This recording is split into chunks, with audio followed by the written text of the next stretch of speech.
You're listening to Truth on Tap with host Kevin Kierstead. Ladies and gents, this is Kevin Kierstead, host of Truth on Tap and Caps on Tap. I hope you're enjoying the show. Truth on Tap is focused on bringing you absolute truth about everything from mainstream media to comedy, from psychology to the paranormal. This show keeps it real, not the fake kind of real, the real kind of real. That same spirit also covers our Caps on Tap show about the Washington Capitals. Caps on Tap shows air only after Capitals wins at this time.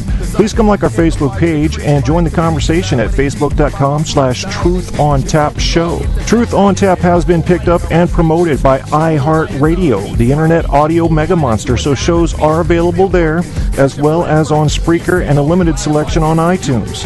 To get in on a show's chat, you can chat from the Facebook page I mentioned or go to www.spreaker.com/user/TruthOnTap and look for the live episode or call in at 910-NO-LYING. That's 910-665-9464. Thanks again for checking out Truth on Tap and Caps on Tap. You're listening to Truth on Tap with host Kevin Kierstead. Opening up the truth pipeline for these bitches.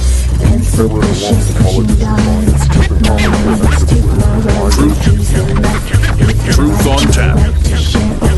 Truth. My right to say how I say it's mine to give my mind, my heart. It's mine to share my songs, my heart. Truth on Tap. Invite to the views, just permission to use.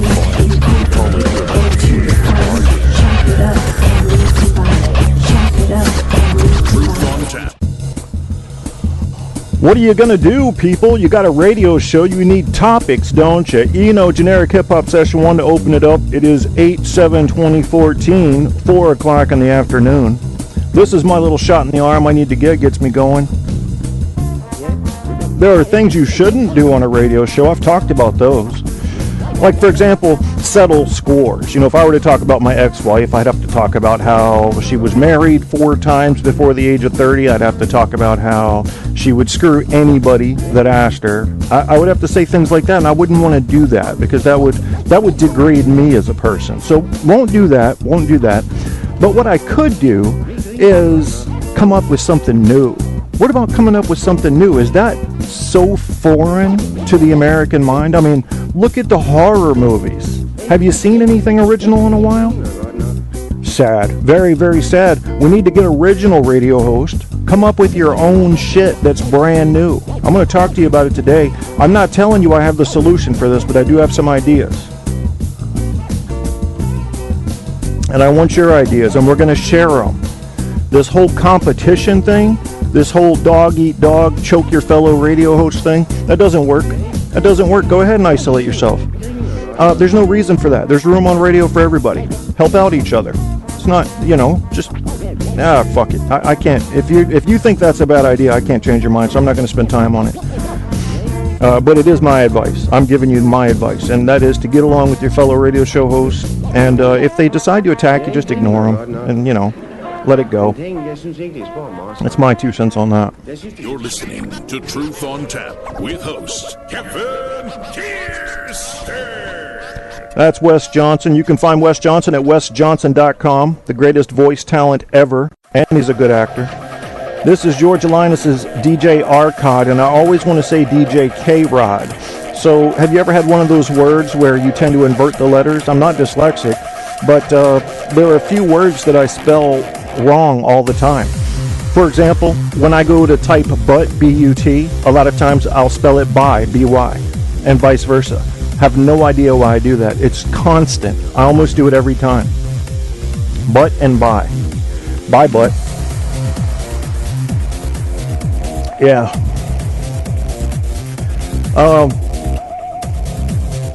I got a few references up here, and they are going to talk to us a little bit about how to come up with some original ideas. And I'm not just going to give you ideas for radio show. That's going to be the focus, and I do hope people participate in the chat. We've already got somebody in here. Guy Shay's in there. I think a new version of the movie Avatar is needed.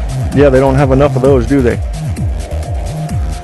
But what we lack, Guy Shay, is we lack original ideas for show topics and show ideas. They don't have to just be topics, they can be entire plans. You know, I don't plan shit on this show, but I do like to try to step outside the norm, and what happens normally is that I don't. What happens is that the more radio shows you do, the more predictable you become if you're the average guy, and I'm the average guy. So I'm making a conscious effort now to get out of my comfort zone and get back into oddities. Outside the box is where I want to live, but history, when it begins to repeat, puts you inside the box. I have an aversion to boredom. I have an aversion to repetition. I have a singular and well-motivated hatred against things that would put you in a rut. I am inspired to stay outside the box, but when you do anything that you then begin to repeat, you are building a new box. So, two questions arise from that statement and that philosophy, and one is, why would it bother you to be in the box? And the second is, what is the value of always staying outside the box? To both of those, I don't have an answer. I just know that they happen to be true with me. That's all. And if I'm listening to your radio show, I'd like to hear something different. I'd like to. I know there's no we. Guy, you know it's just me.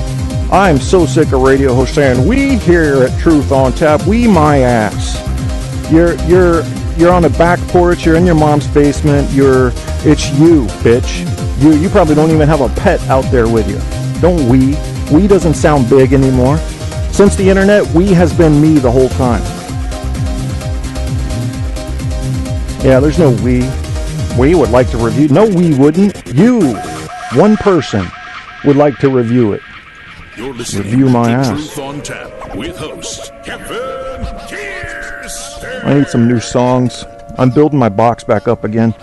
Alex Purple Nurple featuring Go One D-Fish. I like this song. This one gets a little freakish. Yeah, it does. I feel anger and sadness and certain, like you feel on the 4th of July if you got a birthday present but it wasn't your birthday. You're like, oh, okay, so that's cool, but it wasn't really the right time. But okay. Plus it's the 4th of July. I get fireworks tonight. So it's a good feeling, but not like ecstatic. But that's how I feel with this song. And forgive me if you were born on the 4th of July, because that would confuse you, what I just said. So sorry about that. Guy says he agrees that many is bad, less is more. Shit what?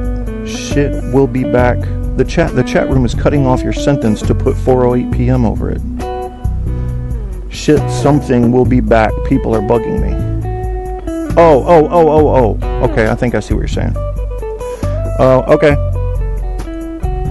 Radio show ideas. I think I'm going to stop after Purple Nurple. Genghis is not going to get his chance to sing Super Negro, because there's only so much talking over music I can do before I begin to get stressed out a bit. Something about it bothers me. I think if I were a listener, I try to imagine being a listener, just as when I write books, I try to imagine being the reader, and I ask myself, how does this feel? So I think that's where the irritability comes in. Personally, I could turn the volume all the way down and talk over music the whole show, but I don't. I keep it up so I can tell where songs are and stuff, and I don't like it after a while. Yeah, don't know why. Don't even. It may just be this could be just a phase I'm going through, talking over the music. It could be. I'm not promising I'm going to keep doing this. I don't promise anything. Fuck that. I'm not promising there will be another episode after this episode. So yeah, don't get your hopes up.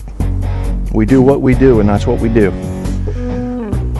Guy will be back, he says in his best Arnold Schwarzenegger voice. Just out of curiosity, how would we have handled Arnold Schwarzenegger if his last name had been spelt at the end Nigger or AR? How would we have handled that? Could we have handled it maturely as a society? I say no. I say no. In fact, he probably wouldn't have been accepted into various roles because of the clown factor. He just wouldn't have been able to concentrate. Oh, his last name, gang. You know, he would have had to change it to Negger anyway. Or he should have just got all the way away from that and just called it like Swoopanacker. You know, it's memorable. I don't know. fucking Austrians. You can't trust Austrians. They'll lift weights when you're not looking, and then they'll punch you. That's how they do it. I'll be back. Get to the chopper. Fucker. That's all he knows how to say. Get to the chopper. Get down. I'll be back. That is so old. That is the most impersonated voice in the history of America. To Truth on Tap with host Kevin Kierstead. Now it's Wes Johnson. I told you where to find him. We're doing radio show ideas. I'm going to hide the chat right now because I can't read the chat and think. It is multitasking. And as I've told you on a previous episode, multitasking is impossible. People think they can multitask, but if I were to run electrodes to your brain and we were to record as you thought things, you would see that there were only very certain neural networks firing on a very specific task at any given microsecond in time. So make sure you redefine multitasking as being able to have several projects going at a time, but not being able to do them all at once, because you can't. It's humanly impossible. If you think that you can talk on the phone to a friend while working out complex math problems, you're wrong. You're going to shift focus away from the friend and talking to them, and you're going to shift it into the grit work of mathematics. And you may do this very quickly to give the illusion that you're doing both, but you can't do both at once. The mind is not so expanded as to allow for it. And if it were, I think we'd be in trouble. Can you imagine people doing 6 and 7 things at once? We can't even drive today. Ooh, look, shiny thing. Ooh, look, text message. Ooh, look, girl. That's my sound for a car accident. I hope it sounded right. Let's get out of that. Good Lord. I could drift off into something like that.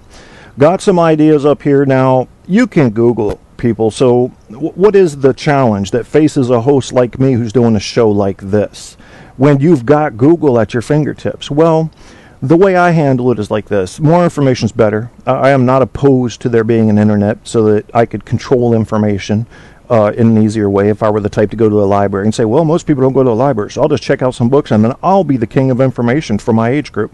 Get the fuck out of here. So, but what we have to do is we still have to learn to decode and then properly disseminate that information. We still have to learn what is good ideas and what isn't, because on the internet, you sure can get the full spectrum, can't you, of ideas that people think are good, and that the average person will look at and say, no, not so much, not so much. There's this goody-goody persona that surrounds a lot of radio shows. Okay, some may mistake that for professionalism. They're talking about your mainstream markets. They're talking about the FCC-regulated stations, the terrestrial stations. They're not talking about those of us that are doing live shows or podcasting through a private network where we can say any fucking thing we want to at any time of day. So I'm not speaking today to those who have the terrestrial goody-goody stations, okay?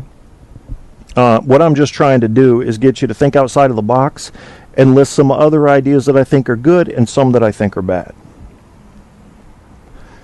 I'm not an expert on this. It is not something I've been formally or informally trained in. Well, I guess in college, during a public relations writing class, we did have to build our own radio station from scratch. So that's the only formal little morsel of education I got in radio. The rest has been anecdotal entirely, just listening, trying to figure out what's good and what isn't. Doesn't mean I do it. I never said I did, but I do know what's good. I have a pretty good nose for that. And so I'll tell you as I read off some of these ideas if I think they're good, and maybe we can throw some twist into them. Let me give you a couple of my ideas. These are some things I've tried that I have not vacated. I just don't try them every day. You can have a theme day. Now, I haven't really tried this one, but I want to. Theme day.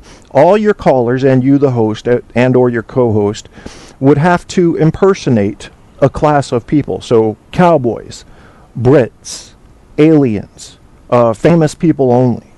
You could do a theme day. If you're bored, that might be an interesting thing to do. Maybe you're a total Star Wars nerd. So make sure that you and all your callers have to sound like somebody from the original Star Wars. Why not? Whose Mic Is It Anyway? You've seen Whose Line Is It Anyway? I've tried Whose Mic Is It Anyway, where people would get into the chat or call in and come up with ideas, and then those of us that were on the air would act them out, whatever. I need to grow my audience some before I do that so that we'll have enough participation to make it work, is all. It's an awesome idea. I'm keeping it. I'm sticking to it. Whose Mic Is It Anyway is mine. Mine. If you hear it anywhere else, it was stolen. Prank calls. You can call Congress people, business leaders, dudes with funny names. That's a fun one. I've done some of those. I'm almost too mature now. I don't enjoy crank calls anymore. I really don't. I mean, it doesn't matter who it is. Think of somebody you'd love to see made fun of on the air, and I don't know. It doesn't do anything for me. I just feel like it's a form of saying, you suck, or I'm better than you, or I think I'm going to pick on you because I'm elevated over you, or that's what it feels like to me. To the fair person, prank calls aren't any fun anymore. You know, to the younger person who might be fair, they're probably still fun because there's an element of, I can't believe what I just fucking heard from your audience, and that can get you recognition. Well, I don't need recognition. When you get older, something about it. You tell me. I see this with my older friends. We just don't need that whole status thing. It feels like something that the Cleavers do, you know, and it stopped in 1960. We're not after it. So I love that because there's nothing to sit there and feel like you haven't finished your mission for. Oh my God, I gotta have 2 summer houses, or I have not yet arrived. Well, fuck that. I gotta have a radio voice. It's gotta be nasally. Well, fuck that too. You don't have to have any of that. Set your bar low, you'll reach it, and everything else will be bonus. You can have contests on your radio show. People like free shit. Have I done it? No. No, and I probably won't. Because this radio show has made exactly $0.00 so far. Until I start selling commercials, that's going to be the case. And I'm not giving you motherfuckers shit until I'm making some money. Sorry, I ain't got it like that. Sorry. Help me get my listenership built up, and we'll start giving away free shit. Next one's tell a specific story that is interesting and unusual. Now, this is my idea, and it is, so let's say your friend got caught stealing a ham. That's an interesting story. I would want to hear all the details about that. Get us interested in your friend. Like any good fiction writer, you have to make people care about the character. So if you're going to tell a story, give us the information. Not too much. I mean, you can lose somebody just being descriptive. But enough where we care about the character that you're speaking about, whether it's you or a friend. Your car's brakes go out. That's an interesting story right there. I want to hear the whole thing. When you first got in the car, what do you drive? How many people are on the road? I want to hear the whole thing. Okay, so people like stories about very specific and unusual things. Another example, let's say Alex Jones or Fox News said something truthful. There's a story that is highly unusual. That's something you want to shed light on. People like unusual. Yeah. I'm not fucking around. I'm serious. So there is that. Now, that's all I wrote down for my ideas. Not because I don't have more ideas. I have a trillion more ideas. But I wanted to include them with these other ideas that I was reading on the internet. So let me close this. And I'm not even going to save it. Because life is disposable. Unique and non-musical college radio program ideas. I find that the college radio program ideas tend to be the most innovative and entertaining, in my opinion. So I kind of went down that route as I searched for radio show ideas. He's staying away from music. All right, so we're talking talk show here. And the question is, my college radio station has space for new programs next year, and I'd like to get involved. The background info, blah, blah, blah. You went to college here and there. I can't do a musical program because I don't have enough songs, and I have questionable taste in music. Anything that overcomes these, musical or not, is fine with me. He talks about his hobbies, games, food, exploring new places, talking to people. Could just do a weekly commentary review, but he's searching for something unconventional. Okay, and I'm going to read you some of the responses that came in here. First one, how about having different people come on to interview you? Yeah, okay. I would think they'd be sick of that after a little while. Second, describe the week's events in iambic pentameter or something interesting, or a similar interesting format. I think that's a good idea. That's very unique. Who says that music has to be something mainstream or conventional? How about recording local street artists and discussing their music on your show? Awesome idea. You can do that. Let's see, I've been involved in college radio for 15 years now at 3 different stations. He's got a few tips. 1, don't immediately write off doing a music program. The station will generally have a current playlist of albums for you, which are required so-and-so. So in other words, don't write off the music. 2, doing a weekly show is a lot more effort than you'd imagine. I agree with this. Mancow Muller wrote for 6 hours a day to plan his shows. I write for exactly 0 seconds per day to plan mine. Because once you take the spontaneity out of it, it's lost its draw for me. It's lost its fun. I'm not doing it. That's just the way it is with me. But I agree that if you want to do a good, high-quality show, you got to prepare for it. Sit down and take some notes and figure out what you want to do. But if I could advise you learn something before that, learn how to talk. If your notes burst into flames, what are you going to do? Just learn how to talk. Learn how to talk about anything. My fallback is the news. I can pull up the daily news and talk for an hour about it no matter what happened that day. So you just need to be able to have something that, and the whole thing is, what are you trying to do? How are you being different? Are you just another talking head? What is it that's drawing people to you? You got to have something. For me, the angle is truth. For you, the angle might be, I don't know, news that slip through the cracks. You got to have some kind of angle, some kind of extra little morsel of something that you're offering that isn't typical. And truth is evasive these days. So that's been the little hat that I wear. I put my little truth hat on, and I look to strike down the bullshit and bring you accuracy, because I don't see a lot of people doing it. So that was my little thing. 3, consider talking to the station about their non-music programming. We don't have to worry about that for this. So it sounds like scheduling guests can be difficult. Interviewing is definitely an art. Yes, it is. Chat with a professor, various campus experts. You could use a neighbor, friend for this. Find out, if you're going to do that, my advice is make sure your friend is very comfortable in what you're talking about. So, for example, when I like to go ghost hunting back in Old House Woods, I have Kim on a lot. Now, Kim knows, she's interested in and has done much reading and studying on paranormal activity. So she's very fluent in it and speaks freely in it. She doesn't struggle with it. You don't want to talk to people and have people on your show that don't know what they're talking about. Or they're going to get uncomfortable, and your audience is going to pick up on that right away. Food. That's an idea. Spotlight a different student program. Okay, so they're focusing mostly on campus stuff here. And I'm going to bypass anything that specifically deals with campus. But I'm going to share some more with you. You could always just pick a new topic each week and go interview random people on the street. I think that would be boring.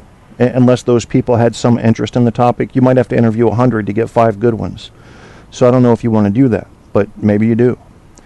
Once again, that's not unusual. So I don't see anything special about that. Going out onto the street to interview people, it's every late night talk show that's ever been does that. So that's up to you. Maybe you have a friend or acquaintance or 2 or 3 who know more about music. You can get a panel, face hugger, and friends talking music with a new person each week who picks the album. That's an idea. But we're still stuck on music here. So local music, that's important. I like to play local artists. Here you go. This is a good idea. You could do a show on local misconceptions. Record or poll for the misconceptions outside your local supermarket. Then call up an expert to set the record straight. Voila. Your listeners learned something. Your listeners learned something that you have evidence they didn't already know. Maybe start with misconceptions on climate change. Get an expert via the climate science rapid response team. Blah, blah, blah. Which is an awesome. I like the idea. I think it's an awesome idea. I hadn't thought about that. Clearing up, well, it's kind of like going after lies in my case, but it's not that's a very active role they're having you fill there by going out and surveying people to find out first what the misconceptions are and then to set the record straight. A few of my friends started a radio theater program, says this guy, at our college's radio station. It was awesome. It was also time-consuming and hard, but they were really into it and produced some pretty awesome stuff. So you're basically talking there about audio plays, essentially. And if you've never heard one, it is fun to listen to. If you've ever heard Prairie Home Companion, I'm not an expert on audio plays and radio drama. in the traditional sense. But I liked that show. It just, they sounded like they were interested. It was always comedy. They knew what they were doing. You know, I liked that show. So yeah, I mean, there's always some kind of fiction element you can throw into radio if you're into that kind of thing. But it's got to be something people haven't heard, or they're going to tune right the fuck out. You got to offer some kind of value. Something. Make them laugh at least. Most stations will make you do, they're talking about terrestrial stations here, but they'll say most of them will make you do some training, apprentice shadowing, and you'll learn a lot from your mentor. For those of us doing podcasts and live shows and Spreaker and blog talk and all that, we don't have mentors. We have friends that also have radio shows, and I think we bounce back and forth between them, and we may pick up some ideas from them, and we may give some ideas to them. But not a mentor in the traditional sense. This is a different ball game when it's just you. And yes, it is just you, so stop saying we. Let's see what's going on in chat. Random Radio Network is in there. Guy Shea said he'll be back, but he's not. That is not a threat, Alan. I'm not threatening you. I wouldn't threaten anyone. Unless they were threatening me. Then I might threaten them. Like, for example, you know, I would never threaten to tell people about a giant dildo, for example, that my ex-wife had. I would never threaten to tell about that, or the fact that it was blue and motor operated and was 16 horsepower. I mean, if I were to threaten something like that and then I didn't follow through with it, then I would be seen as a person who threatens with empty threats. So I would never do that. I mean, I would never explain how, you know, she would put that thing anywhere. You know, I couldn't do that. It wouldn't feel right to me. So yeah, so I'll lay off of that. I'll stay out of that game. Well, you know, she pissed me off today. So yeah, you know, just don't piss me off. Yeah, you know, that's all. It's not much to ask. I'm asking you to take a more passive role in fucking with me. That's all. So let's keep going here with the hi Desert Rose. Oh yeah, Rev. We're talking about good radio show ideas. Please share yours, guys. You may have missed a few already, but we're kind of sticking on this college format thing, and that's because those are some of the best ideas I've seen, but a lot of those are campus specific, so I'm going to stay away from those. Here's another example, though. I was in college, guest star for my friend's radio show around finals. This person would do tarot, is that how you pronounce that? Tarot? I don't think you pronounce the T. Tarot card readings for people that would call in. It was a fun diversion from final exams. People were anonymous, so we got some really dishy questions, and it prepared me for a summer of working as a telephone psychic. Okay. Other fun things they do is call up the National UFO Hotline and ask them about some of the UFO calls that they had received. That's a good one. I never thought about that. Call up reference librarians at the local library and ask weird questions. Like, what is the circumference of a giraffe's ankle? When seeing eye dogs poo, how do the visually impaired owners know where to pick up the poop at? That's a very good question. Interview people that are performing, lecturing, presenting at the school. Yeah, mixtapes, no deal. So that's good. That was the end of that thread, but it's not the end of the topic. We've got more here. There's one on here. They're asking, what is good streaming nighttime talk radio? All right. One guy talks about Coast to Coast AM, and I like what he says about it. He says, Coast to Coast AM, which is Art Bell's legacy, and of course Art Bell doesn't do it anymore. It's the other guy. Tends to host the 5th Saturday of the month, actually. Oh, well, maybe he is still doing it some. The 5th Saturday of the month? Okay, yeah, whatever. Was my go-to-sleep show. They talk politics, paranormal, all sorts. We subscribe to the online stream of it now, though, because I couldn't handle waking up to the right-wing rage that was on the station in the morning. If your local station isn't so nutty, or if you have a timer that could turn off your radio when Coast to Coast ends, it would work. You know, they do have a unique angle. That's how they got their name. You know, Art Bell did the hard work, but the show itself obviously continues on without him. So it is a good idea. People want to know about this stuff that your average scientist, your average mainstream media reporter will not talk about UFOs and ghosts, or Bigfoots, or chupacabras, or fucking, I don't know, sea creatures. And people want to know about them. So yes, they like it when you talk about stuff that nobody else will talk about. And it's a shame that it's so ridiculed, because people are seeing something. Maybe it's not what they think it is, but it's sure as hell worth a look. That's what I say. You don't like campus radio, too many egos. Yeah.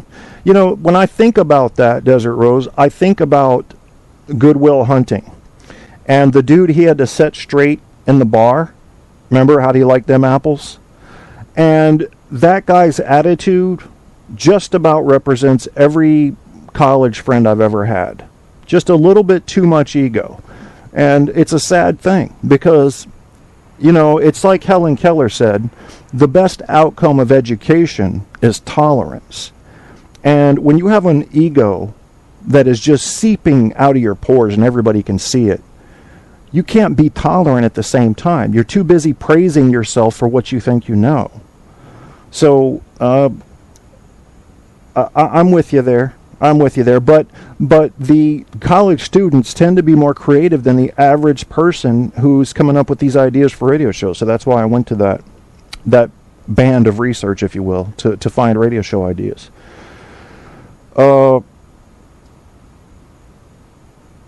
Yeah, let's see. I'm looking. Here you go. This is interesting.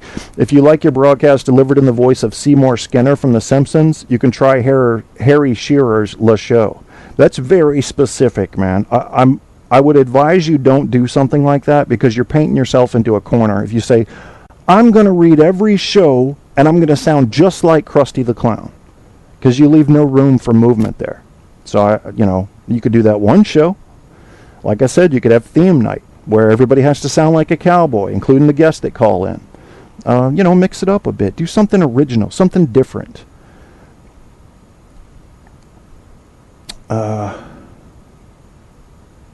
Bob and Tom showed. I don't know if you guys listen to that. Their show's comedy based.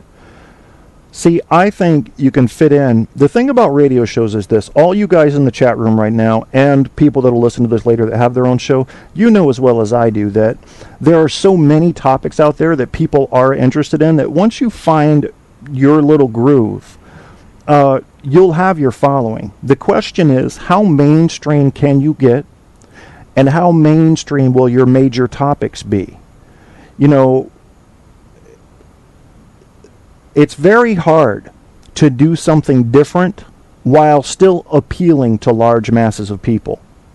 Because the more unique you get, the more fringe your audience gets. So I realize that tug of war is going to go on. But the way you beat that, if you're looking for the big audience, is to step outside the box while still finding things that have mass appeal.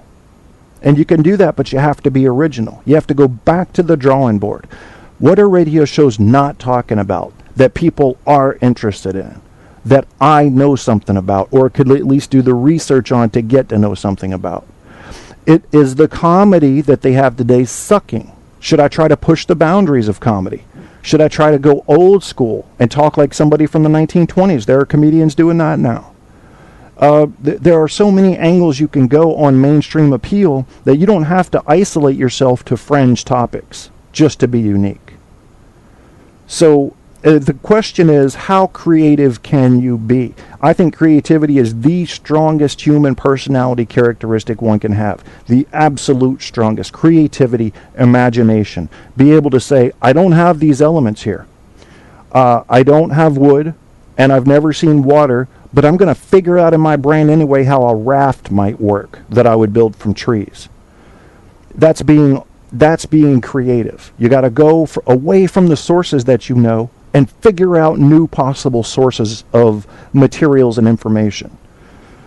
So your creativity will probably end up being the linchpin that holds your show together if you make it long term. Because people are tired of two things. One is unpredictability, which my show suffers greatly from. I don't want to be predictable. People like predictable, though. And two is they're tired of the same old, same old. So even though they want it to be predictable, they want the topics to be something they haven't heard about. They want your schedule predictable.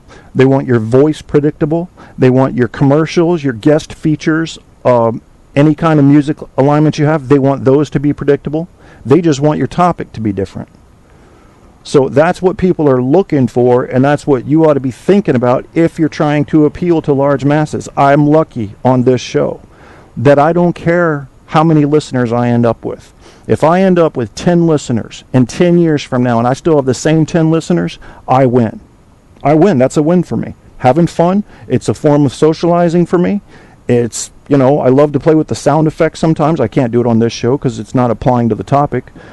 But yeah, I like screwing around with the sound effects, playing music from unknown artists, which is all legal. So that's a win-win for me. Plus, I know 2 bands, well, actually more than 2 artists, but 2 bands have sent me some of their songs to play on this show. So I have oral permission from them. That's a lot of fun for me. I've always been infatuated with radio. Infatuated. Tell me something, Desert Rose, and if Guy Shea gets back in here, and I want to know what Alan thinks too, what is it about radio that's attractive to you? Why not do a video YouTube channel instead? Why radio? Why podcast? And if you do live shows, why live instead of podcast? What is it that draws you in? There's got to be something. There's got to be something about radio, or you just write a blog. There's something about radio. For me, for some people, I hear it's their voice. They've been told, and I can't tell you how many times I've heard this before, they've been told they have a radio voice, so they get interested in radio. Well, fuck that. Any voice can be a radio voice. Just because you have the traditional nasal sounding voice doesn't mean you don't have to have good content. You still need content. Content is, was, and always will be king. You can't just talk like Don Imus and think you're going to say fucking anything and people are going to tune in and be satisfied with it. Good God, man. Next thing you know, I'll just be saying A, B, C, D, E for the second vowel, F. No, you got to have something. You got to give them a little something. What makes you attracted to radio? What is it? I think the thing that attracts me always has. I've always been into radio. Used to call in high school, 22, 30, shit, how old am I? So that's like about 25 years ago, I started calling into the local radio station, which still exists, by the way. And I would call in during their morning show, and I would do voice impersonations. And I would call in during their evening show for contests, and I'd win these concert tickets that I'd end up giving away half the time because I was never much into rock, and everything was rock. And I just liked the medium, and I think the biggest appeal for me was the imagination you have to use on radio that you don't have to use with a TV presentation. The element of voice and decoding it, reading what's behind it, reading in between the lines, and imagining what the person must look like as they say these things. That's fun to do. Am I here right now wearing a tall top hat with my finger up my nose, or am I whittling something out of a piece of wood and wearing wooden Dutch shoes? You don't know. You don't know, do you? But you can use your imagination. That's fun, and you can figure shit out just listening. You can tell when someone's lying. If you practice, read up on that, look up some videos, you can tell when someone's lying over the radio. Sure can. You can tell on the phone. Just got to study that stuff. It's in their voice. It's in their voice. And it comes down to minutia. It's the flexing of certain facial muscles that are strained when you're lying that make a word sound different. It gets into the finer tuned things. So that's what I like about radio. I like the mystery element. And I like that. One thing I love about radio that I never even realized I loved till I thought about it last week is the fact that with all the stuff we have going on today, there's still really only one medium that you can pay attention to while doing other things. Hiking, driving, even if you're reading, you can listen to radio. Imagine driving your car down the road while reading a book. You can't do that. Imagine hiking up a steep cliff while watching your favorite program on YouTube on your laptop. Can't do it, but you can listen. So that's one of the things about it. It's the versatility of the podcast/radio broadcast.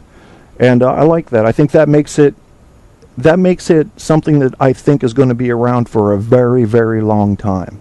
And that's encouraging to those of us that like to do radio. Good ideas for radio show. The hosts, my fellow host in the chat room, are not giving us ideas, so I'm going to go on to the next one here.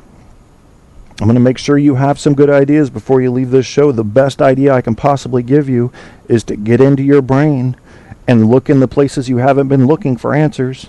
Go outside the box. Do shit that you don't think. You know, there was a time when Casey Kasem was the voice of radio. And if you had come up to me at that time and said, I'm Howard Stern, and I'm going to do a show, it's going to go like this, I, like everybody else, would have said, you're out of your fucking mind, it'll never work. So you tell me, what's holding you back from becoming the next Howard Stern? One thing he had was unique. Wouldn't you agree? Do you think he came on copying anybody? So that's something that's going to help you if you want to make it big. Get unique. Have your signature show. And yeah, sex sells. It's a sad thing. If you want to appeal to masses, go for what interests the masses. That's fine. I won't do that. I won't do that because it's just not my interest. I would much rather give you something I believe you could use on a daily basis, and this show often goes into critical thinking, rather than something that you would have instantly consumed like a Klondike bar just to add 3 pounds to your waist and have nothing to show for it. No, I'm going to give you some good stuff. That's, you know, truth is good stuff. Truth is the filtering out of lies and bullshit and the enhancement of those things you need to pay attention to. Those resonant truths that need to, you know, resonate in your life. I'm looking at some other ideas here to see if I think they're good ideas. Yeah, I'm going to close this one because I think we're done with the college radio thing. How to create your own radio program. We're not going to talk about that. You know how to do it. You got to choose internet streaming or podcasting, or both in our case. Subject matter, start with something you love. That's not necessarily true. You don't have to start with something you love. But you either have to love it or know about it. Because if you don't love it and you don't know about it, you're going to be the most boring radio host in the history of the universe. So you got to have one or the other or both. Tools for recording your show. This is kind of important because if you decide, okay, I'm going to do a guest panel, and you say it's all going to be my friends and they're all going to come over here, well, slow down, because now you got to get mics for everybody if you want your show to sound good. So now you got to start looking at mixers and that kind of stuff, and how much money you want to spend on mics. Can the computer/servers that you're using to run this operation out of your house or your studio, can they handle it? Are you setting up testing broadcasts? You got to do all of that before you start figuring out if you want to do panels that are present or online, all right, if you want to use Skype or something, or if you just want to do a one-man thing with calls. You know, you have to have the calling set up, which you can do with Google Voice and or Skype, and you don't even have to have a terrestrial line to do that. I take calls on this show through Google Voice exclusively, and but also through Skype. But as far as the phone calls, it's only through Google Voice. So, 4, formatics. What the heck are those and why do you need them? Well, formatics give structure to your radio show. See what this is all about. I don't know what this is about, so I'm going to pull it up and see if it's any value to you. Okay, yeah, they're talking about, it looks like they're talking about file formats and how you want to present your show. And it does matter. Like right now I'm broadcasting in AAC at 64K. I could go way up higher than that, but I'm on DSL, so I could get some static or popping there. And frankly, I'm not playing that much music that requires, you know, high fidelity sound.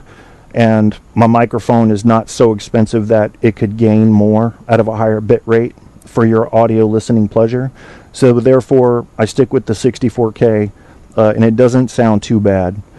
Unlike Blog Talk Radio, which sounded horrific, just about anything you used, in my view. That's why we all came to Spreaker. Spreaker rocks. Spreaker rocks the microphone. Yeah, they have two turntables and a microphone, so that's how they do it.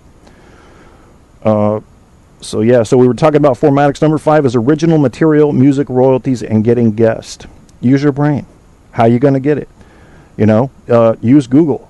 You want to play stuff by Aerosmith? Figure out what you have to do to play that legally. Or else, you get a year into your show, you've got a huge fan base built up, and your show gets snatched from you, or you're in court for $1 million for copyright issues. Don't run into that. It's not worth it. Number 6 and the final one, got a radio show or podcast? Promote it. Now, I could tell you all day long, promote, and it's a damn good idea. And I learned more about this being an author than anything else. But I don't do it because very few times do I go on a rampage advertising my show. Because I think if people want it, they'll just come to you. It's not something that you have to make them aware is there, unless you have something so unique that nobody would know it's there. You know, and I don't have something that unique. So I just wait for my listeners to build up. I wait for people to talk and use word of mouth. You know, I ran a press release in the paper when I started my show. I shared the other day when I was put on Spreaker's, you know, star on stage list as the featured star on stage or whatever, which is no big deal. I mean, you ask for it. If your show's decent, they might do it. It was a big deal to me to get accepted to iHeart when that happened, but the more I look at it, the more I think, well, that's not that major of an accomplishment. It just means you had a decent show. So in my view, because if you listen to all the shows that did get accepted, you'll hear some lacking quality in some of those shows and some lacking material, you know, and content is always king. If you don't have something, if it's and you know, and you talking to a friend about the day you guys spent metal detecting, not finding any coins, you just wasted 10 or 15 minutes of my life until I caught on to what was going on and changed the station. So it's no major accomplishment to be accepted by iHeartRadio, in my opinion, but it is another notch in your belt. So that's good. And it's another venue. I mean, I'm pulling in right now probably 20% of my listeners from iHeartRadio. And thank you, iHeart people. I heart you back, bitches. Yeah. So you guys in the chat room are absolutely not participating in this show. And I don't like to make long shows for the strict purpose of making long shows. If I believe I've offered something of value and I keep it short, well, that's good then. That gave you a bite-sized morsel that you can consume on the run. And that's what we're going to call this show. I'm not even going to play music on the way out. We may do a part 2. I'm looking forward to having Crash Jesus on the show, who also has excellent ideas about how to handle yourself on the radio, how not to handle yourself. He's got the radio voice. He's got the back end and the front end, both in business and education, about radio shows. I want to have him on again. It's been a while. He's been busy with his wife. He runs HTLA1 Radio out of New York. Him and his wife do shows. They are a fun couple. They really are. And good people, and I hope to have him on again soon.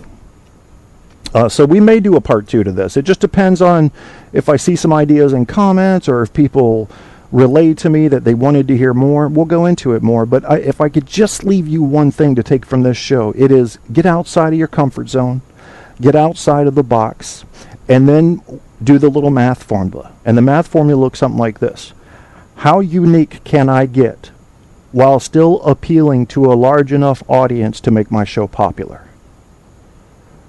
And then once you figure that out, then you have to say, now I know how unique I can get, and what direction of unique do I want to go? And then you just have to do it. Just do it. You know, there is nothing to it but to do it. I can't tell you how many people that are probably going to be listening to this show that are afraid to do radio because they have a fear of public speaking. If you're starting there, back way the fuck up. You don't need to worry about radio show topics yet. You have to go learn to beat your fear of public speaking. Beat it to death. Bury that bitch 15 feet under the earth and stomp up and down on it. You live in a world today where media is king. You're going to end up on YouTube. You're going to end up recorded. You're already on videotapes all across cities if you've driven through there or walked through there. Get comfortable with people hearing your voice. Get comfortable with people seeing you in public. And then you go on your radio show and you speak just like you're speaking to a friend, you know. Except I like to inject a little more excitement into mine because I hate boring shows. That's why you almost never hear dead air on my show. I'm terrified of dead air. Once in a while, like I'm going to do now, you'll get 10 seconds where I'll take a sip of my coffee. And normally I use that to set up a dramatic score. You know, something like that. Okay, bitches, well, we're going to keep this relatively short because I definitely do not like to drag my shows out because holes start to develop in them and then they're not pretty anymore. So this way it's nice, tight little package, much like 1 pound of 2% fat ground beef that you could buy. And it's just enough to bake a big fat burger. So here's your big fat radio show burger for the day. I want you to enjoy it. Get your A1 sauce out, throw it on the grill, get your ketchup out, get your baked potatoes out, and have yourself a little radio show cookout. That is that, and here goes this.